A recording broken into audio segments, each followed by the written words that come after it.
Omdat tokkelen te gevaarlijk leek, zijn we maar met de auto gekomen en een stukje gewandeld. Niet meer op het terrein van de Klauwcentrale. Waar staan we nu? Wij zijn nu in het Zweeltje. We zijn vanaf Maasbracht hebben we nu een leidingtracé te pakken. En we staan nu bij Maas 13. Hier voeren wij dus het beheer onder die hoogspanningskabel. Ja. Dat beheer hier is meer dan alleen de 2 beheerders laten grazen, hè? Nee, dit is even wat anders, want die beheerder daar zo, die doet dat continu voor ons. En wij komen hier maar heel af en toe. Ja. En het beheer is in de loop der jaren flink veranderd. Ja, wij hebben hier een tijd gekend dat het werk zo uitgevoerd werd dat alles onder die masten volledig kaal gemaaid werd.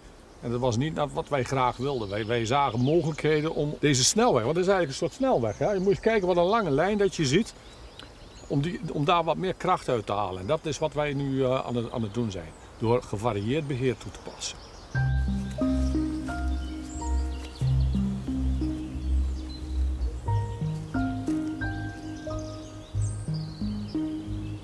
Je zou zeggen, jammer van die hoogspanningsmasten, maar juist door die masten ligt het gebied er zo bij. Je snapt het volledig. Dat is exact wat hier gebeurt. Het mes snijdt hier eigenlijk van 2 kanten. En het beheer wat we onder die masten moeten voeren, zorgt ervoor dat het landschap ook open moet blijven. Ja. Bomen mogen niet aan de leiding komen, niet erop vallen, maar ze mogen ook niet tegen de leiding aangroeien. Ja, dus die hebben een maximale hoogte. Ze hebben een maximale hoogte en wij moeten de bomen ook op maximale lengte van de leiding afhouden.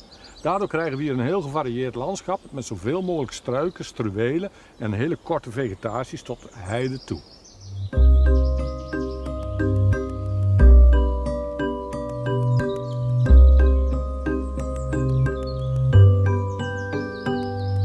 Als wij het beheren zoals wij dat nu mogen doen, zorgen wij juist voor struikvormers die niet eens aan de bovenkant van de leidingen kunnen komen. En dan mogen ze blijven staan. Dus dan hoeven ze niet meer afgezaagd worden en dan is ons werk minimaal. Ja, en ertussendoor?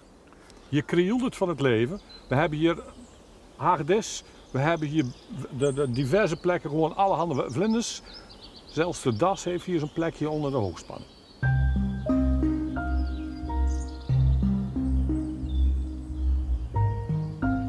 Je had het gedacht, hè, als je dat van buiten zo ziet staan, dan denk je dan niet gelijk aan dat er zoveel leven daaronder is. Hè? En onder die hoogspanning is het leven volop aanwezig.